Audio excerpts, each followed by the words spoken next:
ಒತ್ತಡದ ಜೀವನ, ಬದಲಾಗ್ತಾ ಇರೋ ಜೀವನ ಶೈಲಿ, ಜನರಿಗೆ ನೂರಾರು ಆರೋಗ್ಯ ಸಮಸ್ಯೆ. ಯಾವ ಸಮಸ್ಯೆಗೆ ಯಾವ ಚಿಕಿತ್ಸೆ ಅನ್ನೋದೇ ದೊಡ್ಡ ಚಿಂತೆ. ಇಂತಹ ಸಮಸ್ಯೆ ಇರೋರಿಗೆ ಒಂದೇ ವೇದಿಕೆಯಲ್ಲಿ ಸಿಗುತ್ತೆ ಉತ್ತರ. ಇದೇ ಟಿವಿ9ನ ವಿಶೇಷ ಕಾರ್ಯಕ್ರಮ ನಿಮ್ಮ ಡಾಕ್ಟರ್.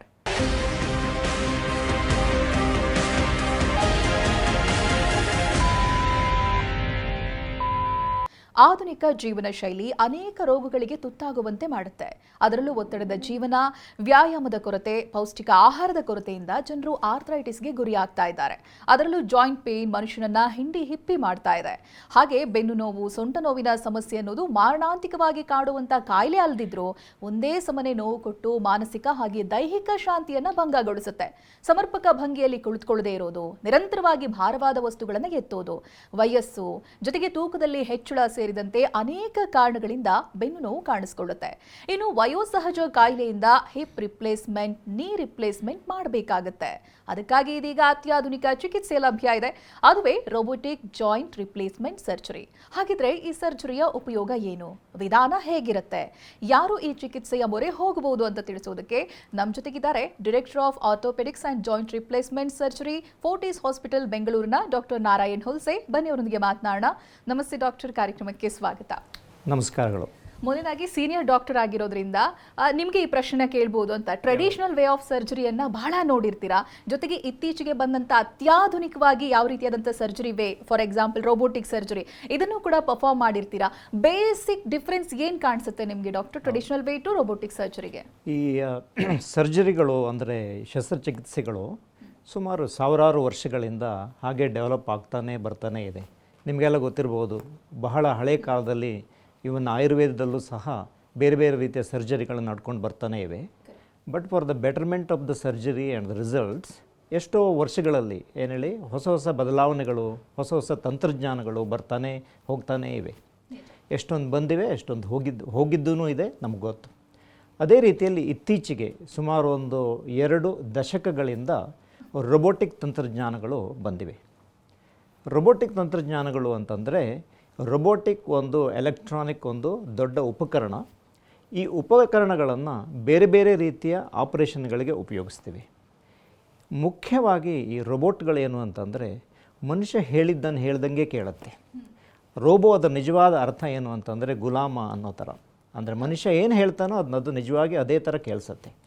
ನೀವೆಲ್ಲ ನೋಡಿರ್ಬೋದು, ನಾವೆಲ್ಲ ತುಂಬ ಎಕ್ಯುರೇಟಾಗಿ ಒಂದು ಡ್ರಾಯಿಂಗ್ ಮಾಡಬೇಕು, ಒಂದು ಲೈನ್ ಎಳಿಬೇಕು ಕೈಯಲ್ಲಿ ಅಂತ ಟ್ರೈ ಮಾಡ್ತಾನೆ ಇರ್ತೀವಿ. ಉದಾಹರಣೆ, ನಿಮ್ಮ ಕೈಯಲ್ಲಿ ಒಂದು ಪೆನ್ ಕೊಟ್ಬಿಟ್ಟು ಸ್ಟ್ರೇಟಾಗಿ ಒಂದು ಲೈನ್ ಎಳಿ ಅಂತಂದರೆ ಆಲ್ಮೋಸ್ಟ್ ನಮ್ಮ ಕೈಯಲ್ಲಿ ಆಗೋದಿಲ್ಲ, ಎಷ್ಟು ಪ್ರಯತ್ನ ಮಾಡಿದ್ರು. ಬಟ್ ಅದೇ ಕಮಾಂಡನ್ನು ನೀವು ರೊಬೋಟಿಗೆ ಹೇಳಿದ್ರೆ, ಒಂದು ಲೈನನ್ನು ಸ್ಟ್ರೇಟಾಗಿ ಎಳಿ ಅಂತಂದರೆ ಅದು ಸ್ಟ್ರೇಟ್ ಮಾತ್ರ ಎಳೆಯುತ್ತೆ ಹೊರತು ಅದಕ್ಕೆ ಅದನ್ನು ಡೊಂಕ್ ಮಾಡೋದಕ್ಕೆ ಬುದ್ಧಿನೂ ಇರೋದಿಲ್ಲ, ಅದ್ರ ಕೈಯಲ್ಲಿ ಅದನ್ನು ಮಾಡೋದಕ್ಕೆ ಸಾಧ್ಯತೆಯೂ ಇರೋದಿಲ್ಲ. ಆದ್ದರಿಂದ ಈ ರೊಬೋಟಿಕ್ ತಂತ್ರಜ್ಞಾನ ಏನು ಮಾಡುತ್ತೆ ಅಂತಂದರೆ, ಮನುಷ್ಯ ರಿಪೀಟೆಡ್ಡಾಗಿ ಮಾಡುವಂಥ ಕೆಲಸಗಳನ್ನು ಒಂದೇ ರೀತಿಯಲ್ಲಿ ಬಹಳಷ್ಟು ಪ್ರಿಸಿಷನ್ ಆಗಿ, ಬಹಳಷ್ಟು ಎಕ್ಯುರೇಟಾಗಿ ಮಾಡುತ್ತೆ.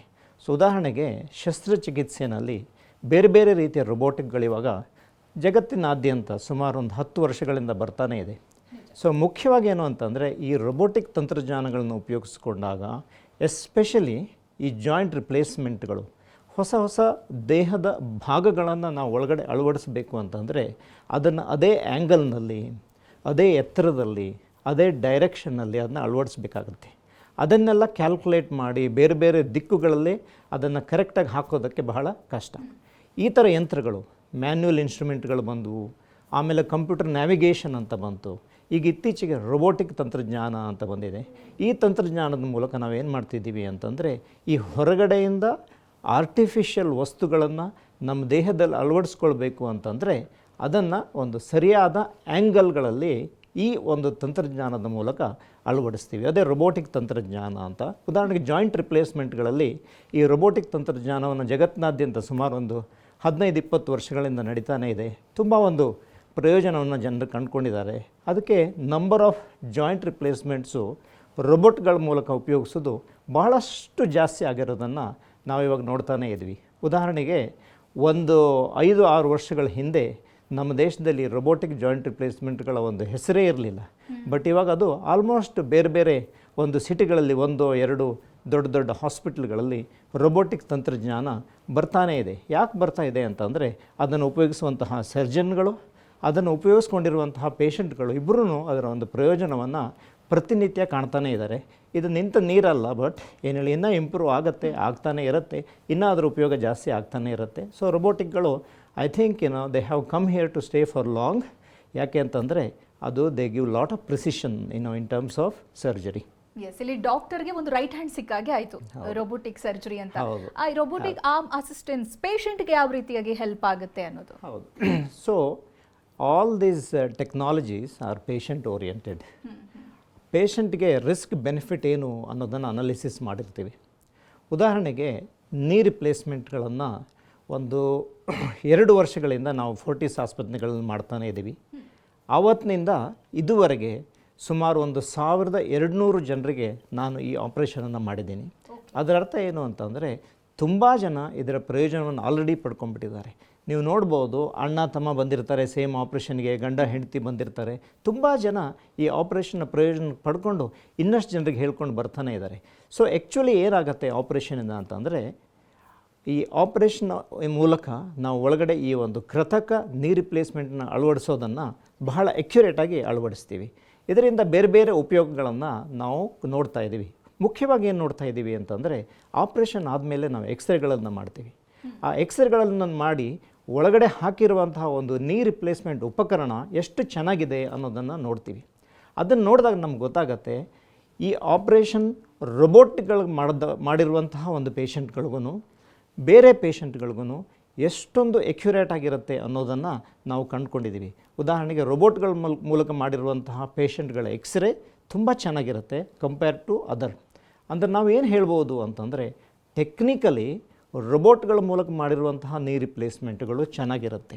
ಈ ಟೆಕ್ನಾಲಜಿ ಇಂಪ್ರೂವ್ ಆಗಿರೋದ್ರಿಂದ, ಜಾಸ್ತಿ ಪ್ರಿಸಿಷನ್ ಹಾಕಿರೋದ್ರಿಂದ ಬಹಳಷ್ಟು ಪ್ರಯೋಜನಗಳು ಪೇಷಂಟ್ಗಳಿಗೆ ಆಗ್ಬೋದು. ಉದಾಹರಣೆಗೆ ಅದು ಬಹಳಷ್ಟು ದಿನಗಳ ಕಾಲ ಕೆಲಸ ಮಾಡ್ಬೋದು, ಚೆನ್ನಾಗಿ ಕೆಲಸ ಮಾಡ್ಬೋದು, ಮಾಡುವಂಥ ಎಫರ್ಟ್ ಕಡಿಮೆ ಆಗುತ್ತೆ ಸರ್ಜನ್ನಿಗೆ. ಅದರಿಂದ ಏನಾಗುತ್ತೆ ಅಂತಂದರೆ ಬ್ಲೀಡಿಂಗ್ ಕಡಿಮೆ ಆಗ್ಬೋದು, ಪೇಯ್ನ್ ಕಡಿಮೆ ಆಗ್ಬೋದು.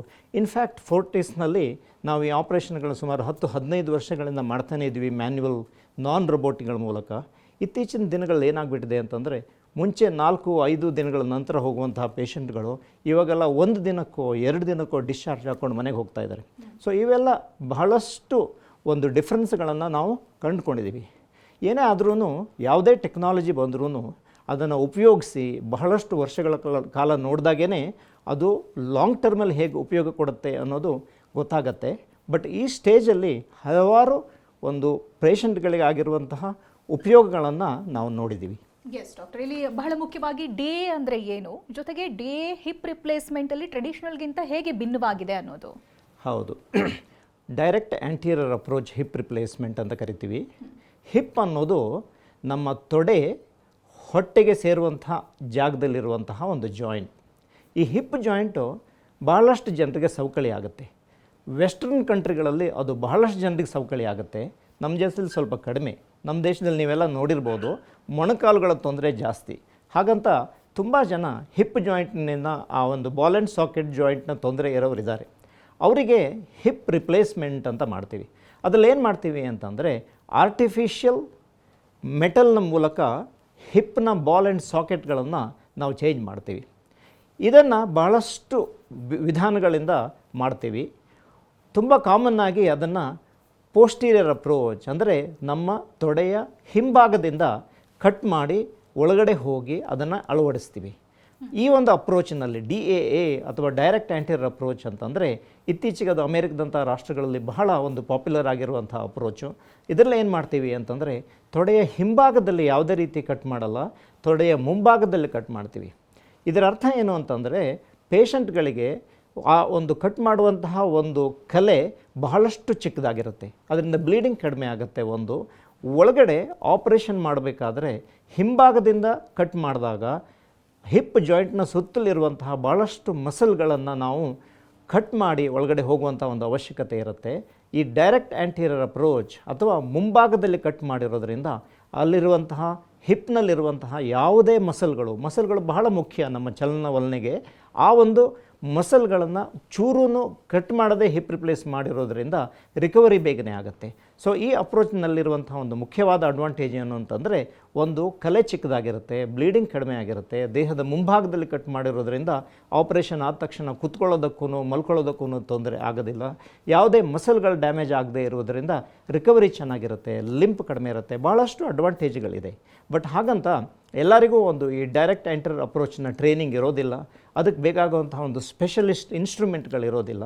ಅದ್ರ ಜೊತೆಗೆ ನಮ್ಮ ಹಾಸ್ಪಿಟಲ್ಗಳಲ್ಲಿ ನಾವು ಇವಾಗ ಆ ಎಲ್ಲ ಒಂದು ಎಕ್ವಿಪ್ಮೆಂಟ್ಗಳನ್ನು, ಅದಕ್ಕಿರುವಂಥ ಯಂತ್ರಗಳನ್ನು, ಸಾಧನಗಳನ್ನು ಅಳವಡಿಸ್ಕೊಂಡಿರೋದ್ರಿಂದ ಮಾತ್ರ ಅದು ಸಕ್ಸಸ್ ಆಗುತ್ತೆ, ಇಲ್ಲಾಂದರೆ ಅದು ಸ್ವಲ್ಪ ಡಿಫಿಕಲ್ಟ್ ಆಪರೇಷನ್ ಅಂತ ಹೇಳ್ಬೋದು.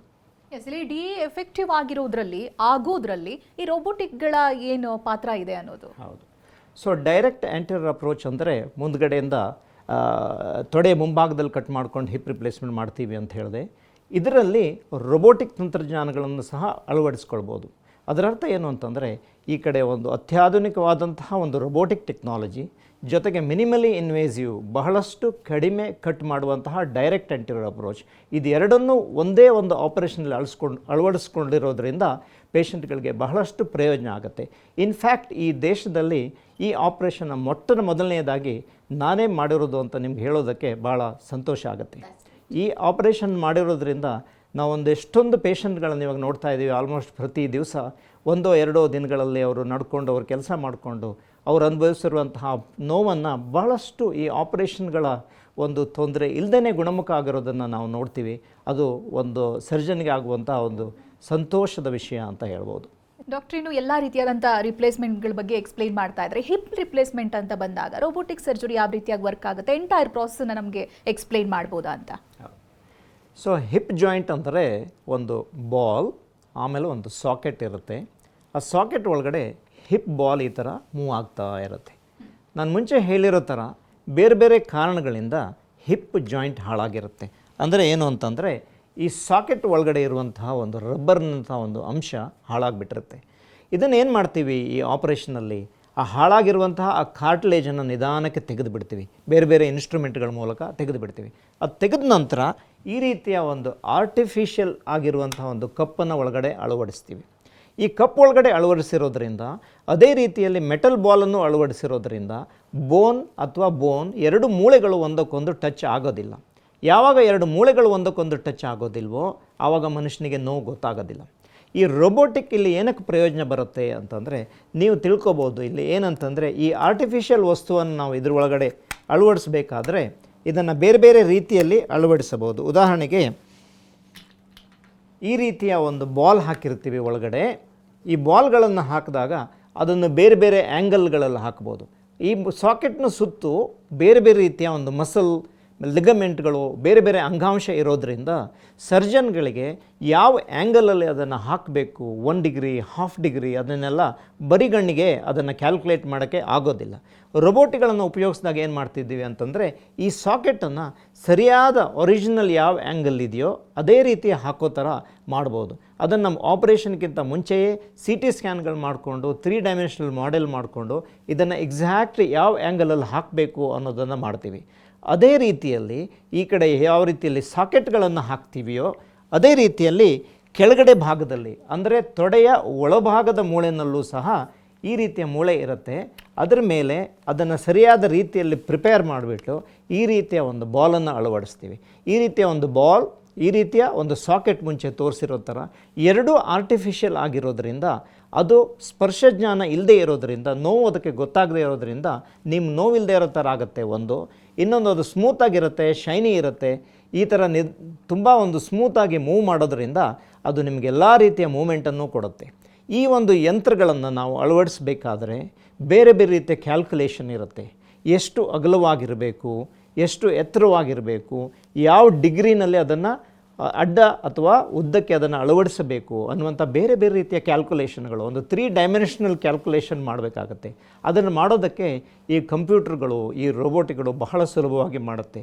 ಉದಾಹರಣೆಗೆ ಬೇರೆ ಬೇರೆ ರೀತಿಯ ರೋಗ ಬಂದವರು, ಉದಾಹರಣೆಗೆ ಈ ಭಾಗ ಫ್ರ್ಯಾಕ್ಚರ್ ಆಗಿದೆ ಅಂತ ಇಟ್ಕೊಳ್ಳಿ, ಅದರಿಂದ ಅವರಿಗೆ ಹಿಪ್ ಜಾಯಿಂಟ್ನಲ್ಲಿ ತುಂಬ ನೋವು ಬರ್ತಾ ಇದೆ ಎಷ್ಟೋ ವರ್ಷಗಳ ನಂತರ ಅಂತ ಇಟ್ಕೊಳ್ಳಿ. ಆವಾಗ ಒರಿಜಿನಲ್ ಅನಾಟಮಿ ಇರೋದಿಲ್ಲ, ಒರಿಜಿನಲ್ ಆ್ಯಂಗಲ್ಗಳಲ್ಲಿ ಇರೋದಿಲ್ಲ. ಮನುಷ್ಯನಿಗೆ ನಾರ್ಮಲ್ ಆಗಿ ಏನಿರುತ್ತೋ ಅದು ಅಲ್ಲಿ ಇರೋದಿಲ್ಲ. ಹಾಗಿರುವಾಗ ಅದನ್ನು ಕ್ಯಾಲ್ಕುಲೇಟ್ ಮಾಡೋದು ತುಂಬ ಕಷ್ಟ ಆಗಿಬಿಡುತ್ತೆ. ಈ ಆಪರೇಷನ್ಗಿಂತ ಮುಂಚೆ ಸಿ ಟಿ ಸ್ಕ್ಯಾನ್ಗಳನ್ನು ಮಾಡಿಕೊಂಡು 3 ಡೈಮೆನ್ಷನಲ್ ಮಾಡೆಲ್ಗಳನ್ನು ನಾವು ಮಾಡ್ಕೊಂಡಿರೋದ್ರಿಂದ ಆ ಆ್ಯಂಗಲ್ಗಳನ್ನು ತುಂಬ ಸರಿಯಾಗಿ ಕ್ಯಾಲ್ಕುಲೇಟ್ ಮಾಡಿ ಆ ಭಾಗದಲ್ಲಿ ಡೈರೆಕ್ಟಾಗಿ ಇದನ್ನು ನಾವು ಅಳವಡಿಸೋ ಥರ ಮಾಡ್ಬೋದು. ಅದು ನಮ್ಮ ರೊಬೋಟಿಕ್ ತಂತ್ರಜ್ಞಾನದ ಒಂದು ಪ್ರಯೋಜನ ಅಂತ ಹೇಳ್ಬೋದು. ಹೀಗೆ ಮಾಡಿರೋದ್ರಿಂದ ನಿಮ್ಮ ಹಿಪ್ ಮೋರ್ ನ್ಯಾಚುರಲ್ ಒಂದು ಆ್ಯಂಗಲ್ಗಳಲ್ಲಿ ಪ್ಲೇಸಲ್ಲಿ ಇರೋದ್ರಿಂದ ಬಹಳಷ್ಟು ನಿಮ್ಮ ಮೂಮೆಂಟ್ಗಳು ನ್ಯಾಚುರಲ್ ಆಗ್ಬೋದು. ಅದರಿಂದ ಬರುವಂಥ ಕಾಂಪ್ಲಿಕೇಶನ್ಗಳು ಕಡಿಮೆ ಆಗ್ಬೋದು. ಉದಾಹರಣೆಗೆ ಡಿಸ್ಲೊಕೇಶನ್ ಆಗೋದು ಅಂತ ಇರುತ್ತೆ. ಲೆಗ್ ಲೆಂತ್, ಒಂದು ಕಾಲು ದೊಡ್ಡದು ಒಂದು ಕಾಲು ಚಿಕ್ಕದು, ಅವೆಲ್ಲ ಮಿಲಿಮೀಟ್ರ್ ಸಹಿತ ಈ ಕಂಪ್ಯೂಟರ್ಗಳು ಕ್ಯಾಲ್ಕುಲೇಟ್ ಮಾಡುತ್ತೆ. ಸರಿಯಾಗಿ ಒಂದು ಒರಿಜಿನಲ್ ಪೊಸಿಷನ್ಗಳಲ್ಲಿ ಹಿಪ್ ರಿಪ್ಲೇಸ್ಮೆಂಟ್ನ ಅಳವಡಿಸಿದ್ರೆ ಅದು ಬಹಳಷ್ಟು ವರ್ಷಗಳ ಕಾಲ ಚೆನ್ನಾಗಿ ಬರಬಹುದು. ಉದಾಹರಣೆಗೆ ಇತ್ತೀಚಿನ ದಿನಗಳಲ್ಲಿ ಹಿಪ್ ರಿಪ್ಲೇಸ್ಮೆಂಟ್ ಮಾಡಿದ್ರೆ 25ರಿಂದ 30 ವರ್ಷಗಳವರೆಗೂ ಸಹ ನಿಮಗೆ ತೊಂದರೆ ಇಲ್ಲದೆ ಇರೋದಂಥ ಕೆಲಸ ಮಾಡುತ್ತೆ. ಆದ್ದರಿಂದ ಈ ಹಿಪ್ ರಿಪ್ಲೇಸ್ಮೆಂಟ್ಗಳು ಒಂದು ಮನುಷ್ಯನಿಗೆ 25ರಿಂದ 30 ವರ್ಷಗಳ ಕಾಲ ನೋವಿಲ್ಲದೆ ಅವ್ರ ಚಟುವಟಿಕೆ ಅವ್ರು ಮಾಡೋ ಥರ, ಅವರ ಒಂದು ಕೆಲಸಗಳನ್ನು ಅವ್ರು ಮಾಡೋ ಥರ ನೋವಿಲ್ಲದೇ ಹಗಲು ರಾತ್ರಿ ಅವರು ಆರಾಮಾಗಿರುವಂಥ ಮಾಡುವಂಥ ಒಂದು ಒಳ್ಳೆಯ ಆಪ್ರೇಷನ್ನು ಅಂತ ಹೇಳ್ಬೋದು. ಇನ್ಫ್ಯಾಕ್ಟ್ ಹಿಪ್ ರಿಪ್ಲೇಸ್ಮೆಂಟ್ಗಳನ್ನು ಆಪ್ರೇಷನ್ ಆಫ್ ದ ಸೆಂಚುರಿ ಅಂತ ಕರೆದ್ರು ಲ್ಯಾನ್ಸೆಟ್ ಮ್ಯಾಗ್ಝಿನಲ್ಲಿ. ಯಾಕೆಂತಂದರೆ ನಮ್ಮ ಜೀವನ ಮಟ್ಟ, ಪೇನ್ ರಿಲೀಫು ಈ ಆಪರೇಷನಿಂದ ಆಗುವಷ್ಟು ಬೇರೆ ಯಾವ ಆಪರೇಷನ್ನಲ್ಲೂ ಆಗೋದಿಲ್ಲ ಅಂತ ಈ ವೆಸ್ಟರ್ನ್ ಸೊಸೈಟಿನಲ್ಲಿ ಅದನ್ನು ಕಂಡುಕೊಂಡಿರೋದ್ರಿಂದ. ಎಸ್ ಡಾಕ್ಟರ್, ಇವಾಗ 20 ವರ್ಷದ ಹಿಂದೆ ನೀವು ಡಾಕ್ಟರ್ ಆಗಿರಬೇಕಾದ್ರೆ ಒಂದು ಕೇಸು ಆಗೋದೇ ಇಲ್ಲ, ಸರಿಪಡಿಸೋದಕ್ಕೆ ಆಗೋದೇ ಇಲ್ಲ ಅಂತ ಇದ್ದಿದ್ದು ಇವಾಗ ಹೇಗೆ ಸಾಧ್ಯ ಆಗ್ತಾ ಇದೆ? ಆ ರೀತಿಯಾದಂಥ ಕೇಸಸ್ಗಳಿದಾವ? ತುಂಬ ಆ ಥರ ಕೇಸ್ಗಳಿದ್ದಾವೆ. ಆ್ಯಂಡ್ ಆ ಥರ ಕೇಸ್ಗಳು ನಮ್ಮ ದೇಶದಲ್ಲಿ ಇವಾಗೂ ಸಿಗುತ್ತೆ. ಯಾಕೆ ಅಂತಂದರೆ ಈ ಹೆಲ್ತ್ ಫೆಸಿಲಿಟಿ ನಮ್ಮ ದೇಶದಲ್ಲಿ ಯೂನಿಫಾರ್ಮಾಗಿ ಡಿಸ್ಟ್ರಿಬ್ಯೂಟ್ ಆಗಿಲ್ಲ. 20 ವರ್ಷದ ಹಿಂದೆ ಬೆಂಗಳೂರಲ್ಲಿ ಏನಿತ್ತೋ ಅದು 20 ವರ್ಷಗಳ ನಂತರ ಇವತ್ತು ಹಳ್ಳಿಗಳ ಕಡೆ ಇವತ್ತೂ ಕರ್ನಾಟಕದಲ್ಲೋ ಇಂಡಿಯಾದಲ್ಲಿ ಬೇರೆ ಬೇರೆ ಭಾಗದಲ್ಲಿದೆ. ಸೊ ಆ ಥರ ಕೇಸ್ಗಳು ನಮಗೆ ಇವತ್ತು ಸಿಗುತ್ತೆ. ಎಷ್ಟೊಂದು ಪ್ರಾಬ್ಲಮ್ಗಳು, ಉದಾಹರಣೆಗೆ 20 ವರ್ಷಗಳ ಹಿಂದೆ ಟ್ರೀಟ್ಮೆಂಟ್ ಇದಕ್ಕೆ ಮಾಡೋಕ್ಕೆ ಆಗೋದಿಲ್ಲ ಅನ್ನುವಂಥ ಹಿಪ್ ರಿಪ್ಲೇಸ್ಮೆಂಟ್ಗಳನ್ನು ಅಥವಾ ಜಾಯಿಂಟ್ ರೀಕನ್ಸ್ಟ್ರಕ್ಷನ್ಗಳನ್ನು ನಾವು ಇವಾಗ ಮಾಡ್ತೀವಿ. ಯಾಕೆ ಮಾಡ್ತಿದ್ದೀವಿ ಅಂತಂದರೆ ತಂತ್ರಜ್ಞಾನಗಳು ಅಷ್ಟೊಂದು ಮುಂದುವರೆದಿದೆ. ಉದಾಹರಣೆಗೆ ಇತ್ತೀಚಿನ ದಿನಗಳಲ್ಲಿ 1-2 ಪೇಷಂಟ್ಗಳನ್ನು ನಾನು ನಿಮಗೆ ಎಕ್ಸಾಂಪಲ್ ಹೇಳಿದ್ರೆ ಗೊತ್ತಾಗುತ್ತೆ. 20-30 ವರ್ಷಗಳ ಹಿಂದೆ ಇನ್ಫೆಕ್ಷನ್ ಆಗಿರೋದು ಹಿಪ್ ಜಾಯಿಂಟ್ನಲ್ಲಿ, ಅಲ್ಲಿರೋ ಬಾಲ್ನ ತೆಗೆದವ್ರನ್ನ ಬಿಟ್ಟಿದ್ದಾರೆ. 6 ಇಂಚು ಕಾಲುಗಳು ಕುಳ್ಳಾಗಿ ನಡ್ಕೊಂತು ಕುಂಟ್ಕೊಂಡು ಓಡಾಡ್ಕೊಂಡಿದ್ದಾರೆ ಹೊರತು ಅವರು ಯಾವತ್ತೂ ಒಂದು ಪೇನ್ ಇಲ್ಲದೇನೆ ಅವ್ರ ಕೆಲಸಗಳನ್ನ ಅವ್ರು ಮಾಡೋ ಥರ ಆಗಿರಲಿಲ್ಲ. ಏನೋ ಒಂದು ಇನ್ಫಾರ್ಮೇಷನ್ ಅವ್ರಿಗೆ ಸಿಕ್ಕು ನಮ್ಮ ಹತ್ರ ಬಂದಾಗ 30 ಇಯರ್ಸ್ ಆಗಿದೆ ಒಬ್ರಿಗಂತೂ. ಇವಾಗ ಅವ್ರಿಗೆ ಹಿಪ್ ರಿಪ್ಲೇಸ್ಮೆಂಟ್ ಮಾಡಿದ್ವಿ ರೊಬೋಟಿಕ್ ತಂತ್ರಜ್ಞಾನದ ಮೂಲಕ. ವಿದಿನ್ 4 to 6 ವೀಕ್ಸ್ನಲ್ಲಿ ಅವರು ನಾರ್ಮಲ್ ಆಗಿ ಓಡಾಡೋ ಥರ ಅವ್ರ ಜೀವನದಲ್ಲಿ ಅವರು ಅಂದುಕೊಳ್ಳದೇ ಇರುವಂಥ ಒಂದು ಸಾಧನೆ ಅವರಿಗೆ ಆಗಿರೋದನ್ನು ನಾವು ನೋಡಿದ್ದೀವಿ. ತಂತ್ರಜ್ಞಾನಗಳ ಬೆಳವಣಿಗೆ ಆಗಿರೋದ್ರಿಂದ ಭಾಳಷ್ಟು ಜನರಿಗೆ ಉಪಯೋಗ ಆಗಿದೆ. ಒಂದೇ ತೊಂದರೆ ಅಂತಂದರೆ ನಮ್ಮ ದೇಶದಲ್ಲಿ ಆ ಒಂದು ತಂತ್ರಜ್ಞಾನ ಎಲ್ಲ ಜನರಿಗೆ ತಲುಪುವಂಥ ಒಂದು ಇನ್ಫಾರ್ಮೇಷನ್ ಇಲ್ಲ. ಭಾಳಷ್ಟು ಮೂಢನಂಬಿಕೆಗಳು, ಮಿತ್ಗಳು ಇರೋದ್ರಿಂದ ಏನಾಗ್ತಾ ಇದೆ ಅಂತಂದರೆ ಜನರಿಗೆ ಸರಿಯಾದ ಇನ್ಫಾರ್ಮೇಷನ್ ಸಿಗ್ತಾ ಇಲ್ಲ ಒಂದು ಕಡೆ. ಇನ್ನೊಂದು ಕಡೆ ಅಫೋರ್ಡೆಬಿಲಿಟಿ ಇಶ್ಯೂ, ಇನ್ನೊಂದು ಕಡೆ ಏನು ಅಂತಂದರೆ ಆ ಒಂದು facility both training and infrastructure ಹಾಸ್ಪಿಟಲ್ಗಳದು ಎಲ್ಲ ಕಡೆ ಇಲ್ಲದೇ ಇರೋದ್ರಿಂದನೂ ನಮಗೆ ತೊಂದರೆ ಆಗ್ತಾಯಿದೆ. ಬಟ್ ಡೆಫಿನೆಟ್ಲಿ ನೀವು ಕೇಳಿರೋ ಥರ ಒಂದು 20 ವರ್ಷಗಳ ಹಿಂದೆ ನಮ್ಗೆ ಏನು ಮಾಡೋಕ್ಕಾಗ್ತಾ ಇರಲಿಲ್ವೋ ಅದನ್ನು ಇವತ್ತು ತುಂಬ ಸುಲಭವಾಗಿ ಮಾಡುವಂಥ ಒಂದು ಫೆಸಿಲಿಟಿ ನಮಗೆ ವಿಜ್ಞಾನಿಗಳು, ಹೆಲ್ತ್ ಕೇರ್ನವರು, ಇನ್ಫ್ರಾಸ್ಟ್ರಕ್ಚರ್ ಡೆವಲಪ್ ಮಾಡಿದವರು, ರೊಬೋಟಿಕ್ನವರು, ಸೈಂಟಿಸ್ಟ್ಗಳು ನಮ್ಗೆ ಕೊಟ್ಟಿದ್ದಾರೆ ಅಂತ ಹೇಳ್ಬೋದು. ನೀವು ಹೇಳಿದಾಗೆ ಭಯ ಖಂಡಿತ ಇದೆ. ರೋಬೋಟಿಕ್ ಸರ್ಜರಿ ಅಂತ ಹೇಳೋದೇನೆ ಸಾಮಾನ್ಯ ಜನ ಹೆಂಗೆ ಯೋಚನೆ ಮಾಡ್ತಾರೆ ಅಂತ ಹೇಳಿದ್ರೆ ರೋಬೋಟ್ಗಳೇ ಬಂದು ಪರ್ಫಾರ್ಮ್ ಮಾಡ್ತವೆ, ಅಲ್ಲಿ ಡಾಕ್ಟರ್ಸೇ ಇರೋದಿಲ್ವೇನೋ, ಸೊ ಹೇಗೆ ಅದು ಟೆಕ್ನಿಕ್ ವರ್ಕ್ ಆಗುತ್ತೆ, ಈ ರೀತಿಯಾದಂಥ ಗೊಂದಲ ಇರುತ್ತೆ. ಪೇಷಂಟ್ಗೆ ಇದನ್ನು ಕನ್ವಿನ್ಸ್ ಮಾಡೋದು ಟಾಸ್ಕ್ ಅಲ್ವಾ ನಿಮಗೆ? ಹೌದು. ಅಂದರೆ ಏನಂತಂದರೆ ಇವೆಲ್ಲ ಪೇಷಂಟ್ಗಳಿಗೆ ಯಾವ ರೀತಿಯ ಇನ್ಫಾರ್ಮೇಷನ್ ನಾವು ಕೊಡ್ತೀವಿ ಅನ್ನೋದ್ರ ಮೇಲೆ ಡಿಪೆಂಡ್ ಆಗುತ್ತೆ. ಈ ಸರ್ಜರಿಗಳೆಲ್ಲ ರೊಬೋಟಿಕ್ ಅಸಿಸ್ಟೆಡ್ ಸರ್ಜರಿಗಳು ಅಂತ ಹೇಳ್ತೀವಿ. ಇಂಡಿಪೆಂಡೆಂಟಾಗಿ ರೋಬೋಟ್ಗಳು ಸರ್ಜರಿಗಳನ್ನು ಮಾಡುವಷ್ಟು ಇನ್ನೂ ಡೆವಲಪ್ ಆಗಿಲ್ಲ. ಸರ್ಜನ್ನ ಕೈಯಲ್ಲಿ ಆ ಒಂದು ರೊಬೋಟಿಕ್ ಹ್ಯಾಂಡಲ್ ಇರುತ್ತೆ, ಪ್ರತಿಯೊಂದನ್ನು ಸರ್ಜನ್ ಕಂಟ್ರೋಲಲ್ಲಿರುತ್ತೆ. ಬಟ್ ಎಲ್ಲೆಲ್ಲಿ ಆ ಪ್ರಿಸಿಷನ್ ಆ್ಯಂಗಲ್ಗಳು ಬೇಕಾಗುತ್ತೋ ಅಲ್ಲಿ ಮಾತ್ರ ರೊಬೋಟಿಕ್ಗಳನ್ನು ಉಪಯೋಗಿಸ್ತೀವಿ. ಸೊ ರೊಬೋಟಿಕ್ ಇರುತ್ತೆ ಅಂತಂದರೆ ನಿಮ್ಮನ್ನು ಮಷೀನ್ ಜೊತೆ ಒಂದು ರೂಮಲ್ಲಿ ಬಿಟ್ಬಿಟ್ಟು ಸರ್ಜನ್ಗಳು ಆಚೆ ರೂಮಿಗೆ ಹೋಗ್ತಾರೆ ಅಂತಲ್ಲ. ಆ್ಯಂಡ್ ಇನ್ ಫ್ಯಾಕ್ಟ್ ಅದು ರಿಮೋಟ್ ಸರ್ಜರಿಗಳು ಇನ್ನೂ ಬಂದಿಲ್ಲ. ಸರ್ಜನನ ಕೈಯಲ್ಲೇ ಆ ರೋಬೋಟ್ ಇರುತ್ತೆ. ರೋಬೋಟ್ ಕಂಟ್ರೋಲ್ಸ್ ಸಂಪೂರ್ಣವಾಗಿ ಮನುಷ್ಯನ ಕೈಯಲ್ಲಿರುತ್ತೆ. 3 ಡೈಮೆನ್ಷನಲ್ಲಿ ಯಾವುದನ್ನು ಸರ್ಜನ್ ಅಥವಾ ಮನುಷ್ಯ ಎಕ್ಯುರೇಟಾಗಿ ಮಾಡೋಕ್ಕಾಗಲ್ವೋ ಅದಕ್ಕೆ ರೋಬೋಟ್ಗಳನ್ನು ಉಪಯೋಗಿಸ್ಕೊಂಡು ನಾವು ಮಾಡ್ತೀವಿ. ಕಾಂಪ್ಲೆಕ್ಸ್ ಟಾಸ್ಕ್ಗಳನ್ನು ಎಷ್ಟೊಂದು ನೀವು ಸಿಂಪಲ್ಲಾಗಿ ಮ್ಯಾಥಮೆಟಿಕ್ಸ್ನಲ್ಲಿ ಕ್ಯಾಲ್ಕುಲೇಷನ್ ನೋಡಿದ್ರೆ ಇಷ್ಟಿಷ್ಟುದ್ದ ನಂಬರ್ ಕೊಟ್ಟರೆ ನಮ್ಮ ಹತ್ರನೂ ಕ್ಯಾಲ್ಕುಲೇಟ್ ಮಾಡೋಕ್ಕಾಗೋದಿಲ್ಲ. ಆ ಥರ ಕ್ಯಾಲ್ಕುಲೇಷನ್ಗಳನ್ನು ಕಂಪ್ಯೂಟರ್ ನೇರವಾಗಿ ಈಸಿಯಾಗಿ ಮಾಡುತ್ತೆ. ಅದರಿಂದ ರೋಬೋಟ್ಗಳು ನಮಗೆ ಅನುಕೂಲ ಆಗುತ್ತೆ. ರೋಬೋಟ್ಗಳನ್ನು ಡೈರೆಕ್ಟಾಗಿ ಮಾಡೋ ಥರ ಇರೋದಿಲ್ಲ, ಅದು ಒಂದು. ಇನ್ನೊಂದು ನೀವು ಸಿಂಪಲ್ಲಾಗಿ ಏನು ತಿಳ್ಕೊಬೇಕು ಅಂತಂದರೆ, ನಮ್ಮ ದೇಶದಲ್ಲಿ ಒಂದು ಪ್ರತಿಷ್ಠಿತ ಆಸ್ಪತ್ರೆಗಳಲ್ಲಿ ಈ ರೀತಿಯ ಒಂದು ಟ್ರೀಟ್ಮೆಂಟ್ಗಳು ಬಂದಿದೆ ಅಂತಂದರೆ they have been already tested and tried in millions of people ಅಂತ ನೀವು ತಿಳ್ಕೊಬೇಕು. ಅದರ ಕಾಸ್ಟು, ಅದರ ಬೆನಿಫಿಟ್ಟು, ಅದರ ರಿಸ್ಕ್ಗಳನ್ನ ಆಗಲೇ ಅನಾಲಿಸಿಸ್ ಮಾಡಿರ್ತಾರೆ. ಉದಾಹರಣೆಗೆ ರೊಬೋಟಿಕ್ ಜಾಯಿಂಟ್ ರಿಪ್ಲೇಸ್ಮೆಂಟ್ಗಳನ್ನು ಜಗತ್ತಿನಾದ್ಯಂತ ನಾವು ಉಪಯೋಗಿಸುವಂಥ ಒಂದು ಮಷೀನ್ ಇವಾಗ ಕನಿಷ್ಠ 1.5 ಮಿಲಿಯನ್ ಪೀಪಲ್ಗಳಿಗೆ ಆ ಜಾಯಿಂಟ್ ರಿಪ್ಲೇಸ್ಮೆಂಟ್ಗಳು ಬೇರೆ ಬೇರೆ ದೇಶಗಳಾಗಿದೆ. 17 ವರ್ಷಗಳ ಕಾಲ ಅದನ್ನು ಜನರ ಮೇಲೆ ಪ್ರಯೋಗ ಮಾಡಿದ್ದಾರೆ. ಆದ್ದರಿಂದ ನೀವು ಅದರ ಸೇಫ್ಟಿ ಆಗಲಿ, ಅದರ ಎಫಿಕಸಿ ಆಗಲಿ ಅಷ್ಟೊಂದು ವರಿ ಮಾಡುವಂಥ ಅವಶ್ಯಕತೆ ಇರೋದಿಲ್ಲ. ಯಾಕೆ ಅಂತಂದರೆ ರೆಗ್ಯುಲೇಟರಿ ಬಾಡೀಸ್ ಇರುತ್ತೆ, ಅದನ್ನೆಲ್ಲ ಇದ್ದರೆ ಮಾತ್ರ ಅವನ್ನೆಲ್ಲ ಅಪ್ರೂವ್ ಮಾಡಿರ್ತಾರೆ. ಇನ್ನೊಂದು ಅಂತಂದರೆ ಈ ವೈದ್ಯಕೀಯ ಟ್ರೀಟ್ಮೆಂಟ್, ಮೆಡಿಕಲ್ ಟ್ರೀಟ್ಮೆಂಟ್ ಅನ್ನೋದು ಇದು ಒಂದು ದಿವಸದಲ್ಲಿ ಕೆಲಸ ಮಾಡಿ ಬಿಟ್ಬಿಟ್ವಿ ಅಂತ ಹೇಳುವಂಥ ಒಂದು ಸಿಚುವೇಶನ್ ಇರೋದಿಲ್ಲ. ಒಂದು ಪೇಷಂಟಿಗೆ ನಾನು ಸರ್ಜರಿ ಮಾಡಿದ್ರೆ probably that will be my life time relationship with that patient. ಏನು ಹೇಳಿ, ಇವತ್ತು ಆಪ್ರೇಷನ್ ಮಾಡಿದ್ವಿ, ನಾಳೆ ಏನೋ ಆಗೋಯ್ತು ಅನ್ನೋ ಥರ ಇರೋದಿಲ್ಲ. ಯಾಕೆ ಅಂತಂದರೆ ಆ ಪೇಷಂಟ್ ಜೊತೆ ನಾವು ಜೀವಮಾನ ಪೂರ್ತಿ ಆಲ್ಮೋಸ್ಟ್ ಒಂದು ಸಂಪರ್ಕ ಇಟ್ಟಿರ್ತೀವಿ. ಅವ್ರು ಬಂದಿರ್ತಾರೆ, ಚೆಕ್ ಮಾಡಿಸ್ಕೊಂಡಿರ್ತಾರೆ, ಅವ್ರ ಮುಖಾನ ನೆಕ್ಸ್ಟ್ ನಾವು ನೋಡಬೇಕಾಗತ್ತೆ. It's not an easy thing. ಅದರಿಂದ ಏನಂತ ನೀವೆಲ್ಲ ತಿಳ್ಕೊಬೇಕು ಅಂತಂದರೆ, ಈ ರೀತಿಯ ಒಂದು ಚಿಕಿತ್ಸೆಗಳು ನಿಮಗೆ ಅನುಕೂಲ ಆಗೋ ಥರ ಇದ್ದಿದ್ದರೆ ಅದನ್ನು ನೀವು ಮಾಡಿಸ್ಕೊಳ್ಳೋದ್ರಲ್ಲಿ ಯಾವುದೇ ರೀತಿಯ ಒಂದು ವರಿ ನೀವು ಮಾಡುವಂಥ ಒಂದು ಅವಶ್ಯಕತೆ ಇಲ್ಲ. ಡಾಕ್ಟರ್, ಇವತ್ತಿನ ಕಾರ್ಯಕ್ರಮದಲ್ಲಿ ರೋಬೋಟಿಕ್ ಸರ್ಜರಿ ಬಗ್ಗೆ ಮಾಡೆಲ್ ಸಮೇತವಾಗಿ ವಿವರಣೆಯನ್ನು ಕೊಟ್ಟಿದ್ದೀರಾ. ಧನ್ಯವಾದಗಳು ನಿಮಗೆ. Thank you. ಇದುವರೆಗೆ ನಮ್ಮ ಜೊತೆಗಿದ್ದು ಡಾಕ್ಟರ್ ನಾರಾಯಣ್ ಹುಲ್ಸೆ. ನೇರ ಭೇಟಿಗಾಗಿರುವಂಥ ನಂಬರ್ ಹಾಗೆ ವಿಳಾಸವನ್ನು ನೋಟ್ ಮಾಡ್ಕೊಳ್ಳಿ. Fortis hospital, number 154/9, Bannerghatta road, IIMB ಎದುರುಗಡೆ, ಬೆಂಗಳೂರು 560076. ಇದು ಈ ಹೊತ್ತಿನ ವಿಶೇಷ. ನಿರಂತರ ಸುದ್ದಿಗಾಗಿ ನೋಡ್ತಾ ಇರಿ TV9.